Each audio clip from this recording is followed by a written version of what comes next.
and welcome to another jungle tutorial, and in this one we are taking a look at the assassin playstyle and how you can use, well, obviously your good mechanics, but most importantly your decisions about when to gank, when to go into fights, when to make picks, and how to move around the map to, maybe get 20 kills and 0 deaths on your way to hard carrying your team. So while I introduce the concepts of this video, you can go ahead and watch the first clears. For once in one of these gameplay reviews, there wasn't a Fiesta level 1 and there wasn't spam ganking early from our main protagonist. Sometimes you need to have the right priorities in game, and most importantly the right mentality, because most people think they want to climb playing assassins, but then they say, well, I have 10 kills and 0 deaths but we lost. Well, I guarantee you, no matter the skill level of your team whatsoever, it's down to you focusing the wrong priorities and making the wrong decisions at the wrong moments. Hopefully this gameplay will show you how to carry as an assassin.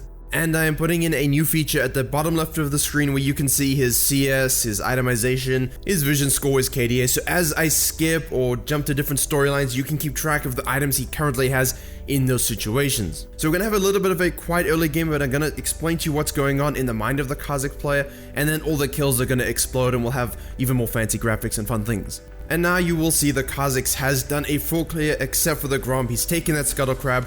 The Lee Sin did exactly the same thing except leaving up that Raptor camp. He wanted to do a lane gank on the top side, but the Urgot already killed the Aatrox, and now he's gonna move on down. So both junglers taking the opposite side scuttles. The Kha'Zix's goal here is, and if you're a Rush 6 assassin player, these are very good jungle clears. The way he moves is a great way to maximize experience. He ventures into the enemy jungle to see if any camps are up, obviously the Raptors are, and then he can use that pathing to do a gank on the bottom side.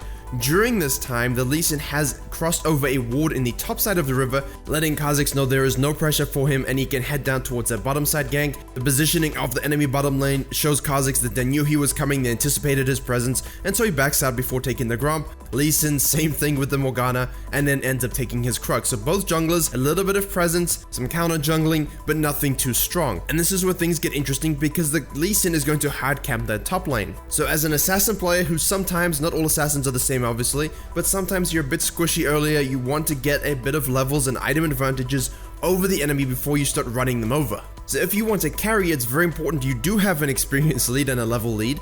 And if an enemy jungler is ganking and you have a lane that's really just in ruination, what can you take away from the enemy jungler while he's extending his presence top lane, taking tower plates? You would have noticed the Kha'Zix did a second full clear and then immediately rotated to the first RNG crab. I don't see this enough from lower ranked players. Hell, even 99% of players don't prioritize scuttle spawns in their pathing. They don't adjust their angles of attack and their map movements around the Scuttle Crab, giving up a lot of gold, experience, vision control, and most importantly, denying that to the enemy jungler. That's not saying you should give up a dragon for a Scuttle Crab, but in this case he's done his full clears, the Lee Sin's top lane go and take it away from him, then go and take his Gromp, then go take your red. And if you were curious as a jungler how you can totally shut down a lane, the Lee Sin's doing exactly one of the principles we talked about in the video I made on the subject, which I'll put in the top right, and that he's using the advantage his top laner gained as a raw spud laner to keep beating down the enemy Aatrox. He waited in the bush, the Aatrox was dead from a gank, he didn't have a TP from the first solo kill, and once again he falls. Now if you're the Kha'Zix, if you're in this situation, the worst thing you can do is say anything in chat, tilt yourself, and tilt him anymore. Instead, now you really need to help him out, and that's not necessarily a direct gank, it's saving that tower. If that tower is gone, and the Lee Sin decides to come back top lane, the Aatrox is not going to have a tower to fall back on. He's going to have to give up even more experience and farm. Saving that tower and not giving that plating away is very important. So in this case, because you are level 6, the Kha'Zix is level 6, but his ultimate is down, you can go in, use your flash, use whatever is at your disposal to make sure the tower stands, and Kha'Zix does just that. That is kill number 1. That is the beginning of your snowball. It's been a quiet early game, your lanes are not in the best state, there wasn't a lot of gank ability in that early phase, but now you can start to take control because you have a lead over the Lee Sin. And the reason he takes the Krugs before he goes back is because he checked and he needed a little bit more gold to get that warrior power spike, and that is important when you're going back to base. You understand when you should be going back for your core build. After that, naturally, you go down, you take your blue buff, and then you want to look to get those objectives. If Lee Sin is going to be behind in experience and items over you, considering he cleared way less and didn't get the kills on the top side, that gives you strength over him in a 1v1 situation, which means you can fight for those dragons, provided laners don't interfere too much. But remember, reactive pathing. If there's a fight in the bottom lane, go pick up that free double kill. Nothing is stopping you except your own brain. Get yourself even more fed, help out your laners a little bit, make them feel like you exist. Then you can secure that Ocean Dragon as Lee Sin once again ganks on that top side. And the Aatrox is just thinking he wants to play some League of Legends. Why are they not letting him do that? Although at this point his mental is so broken he probably wants to go play some TFT. But not us, we are strong, we can persist. Lee Sin knows with this kind of lead early and the fact that Kha'Zix is going to get quite dangerous later, he needs to take that Herald. Gotta look to close the game out by 20 minutes. But Kha'Zix, you know, when a jungler is going to camp one side of the map like that, you're going to have their entire other side for free. And when support players roam to get vision and don't expect you to be in their own jungle, you get a flank from behind. That isolated evolved Q damage is already starting to do work, in addition to the fact that he also gets Lee Sin's whole second side camp spawn. And this is where Kha'Zix is going to take control of this game, because remember what I've talked about when I focused on Canyon from the Korean server, the professional player. Even in situations like these, the things that turn these games around are the extended sequences, staying out and controlling the map, controlling the flow of the game, and using what we talked about in the last video, reactive pathing, to really focus on getting yourself fed so that you can carry. So you got the Drake, you got a gank bot lane, you picked off the Janna, you stole Lee Sin's farm, you rotated back to your jungle. Lee Sin really wants to win this game and maximize the tower plate gold, so he uses the Herald in the mid lane, and even though it falls, Kha'Zix has reacted, rotated, and gotten himself another kill. And now you think, well, that's a lot of gold, you know, you've been out for a while, maybe you should go back to spend. Kha'Zix says, no, look at the bottom lane. Enemy is pushing on my lane, I have a huge experience lead, let me just go down there and pick up another 2 kills for my team. And he makes it so. And do you know what one of the most fun things to do as a jungler? And maybe we should make a video on this, but how to tilt the enemy jungler into such a state that he's just full on tilted and has nothing else to do. He has no camps, there's no lanes to gank anymore. He tries to hold a tower 3v1 and dies because, well, you're Kha'Zix and you have evolved Q, which apparently has a range longer than New Pantheon's giant spear. And honestly, that is the best feeling, knowing that he has tried his best to gank and get a lane fed. He's gotten the Herald, he's taken the towers, but you have still managed to get all these kills, taken all his farm, and left him with absolutely nothing. Lee Sin knows because of his decision making that he is entirely reliant on his team, and Kha'Zix knows that he is reliant on, well, himself, because he's the one who's fed. So if you were the one making Lee Sin's decision, you still have to weave in farming, you still cannot ignore an entire side of the map. You have to understand that maybe the Urgot doesn't need you to gank 18 times and that he has that lane under control. I know it's weird to trust your laners, but then you are kind of throwing even bigger trust to mid and bottom lane to not feed the Kha'Zix while you are so busy focusing on one side of the map. The most important part of an assassin's gameplay of playing Kha'Zix is that in this situation, when you have a lane so far ahead in the Urgot against you, that you maintain control of your jungle camps, because most assassins at some point, especially that level 9 through 12 point, will clear very quickly. You still want to sequence those camps as efficiently as possible to maintain a lead. An assassin who's behind against a team with CC is nothing more than a paperclip, and so you want to make sure that when you run into the most fed member, it's at least somewhat of a contest. As you see here, the Urgot is the winner at this stage, but Kha'Zix knows he still has a lead on everyone else. Lee Sin thinks, well, I have an HP lead after finishing that Drake, let me take, oh, I'm dead. And that's the power of the claw. 2 levels up, you're not going to beat a Kha'Zix 1v1 isolated, don't even take the fight. Run or stand still, it would be more dignified. After that, the enemy mid laner Victor feels the taste of the claw, and he also falls. And then Kha'Zix can once again take all of Lee Sin's camp. So you see this hyperactive, fast rotation, take camps, take what is yours, take what you are owed.